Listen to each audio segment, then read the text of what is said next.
नमस्कार,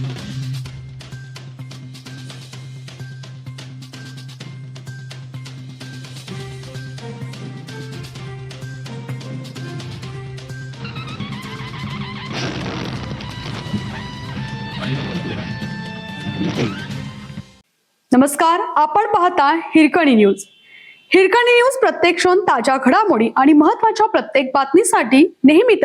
राहुल गांधींच्या कार्यक्रमापूर्वी काँग्रेस अडचणीत, 50 ते 60 कार्यकर्त्यांवर गुन्हा दाखल. एबीव्हीपी तक्रारीची गंभीर दखल. राहुल गांधींच्या छत्रो की गुंज कार्यक्रमाच्या पार्श्वभूमीवर पुण्यात राजकीय वातावरण तापलं आहे. पुण्यातील शासकीय अभियांत्रिकी महाविद्यालय अर्थात COEP परिसरात झालेल्या कथित गोंधळानंतर शिवाजीनगर पोलिसांनी युवक काँग्रेसच्या 50 ते 60 कार्यकर्त्यांविरोधात गुन्हा दाखल केला आहे. अखिल भारतीय विद्यार्थी परिषदेकडून करण्यात आलेल्या तक्रारीनंतर ही कारवाई करण्यात आली. COEP मधील काही विद्यार्थिनींनी राहुल गांधी यांच्या कार्यक्रमाच्या समर्थनार्थ छात्रो की गुंजशी संबंधित रील्स तयार केल्या होत्या. तसेच त्यांनी कार्यक्रमाला पाठिंबा दर्शवला होता.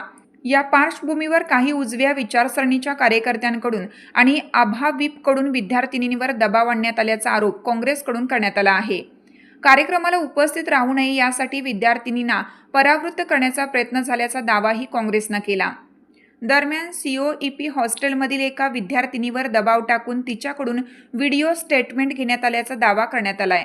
या प्रकरणी विचारपूस आणि चर्चा करण्यासाठी आभाविपचे काही सहकारी हॉस्टेलमध्ये गेले असता तेथे काँग्रेस कार्यकर्त्यांनी शिवीगाळ करून मारहाण केल्याचे तक्रारीत नमूद करण्यात आले.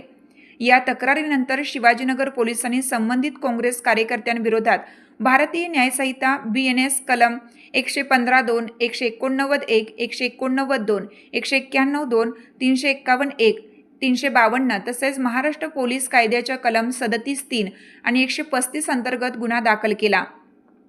विचारांचा सामना विचारांनीच करण्याऐवजी मारहाण, धमकी आणि दहशतीचा मार्ग स्वीकारणे ही भाजपच्या विद्यार्थी राजकारणाची संस्कृती असल्याचा आरोप सपकाळ यांनी केला.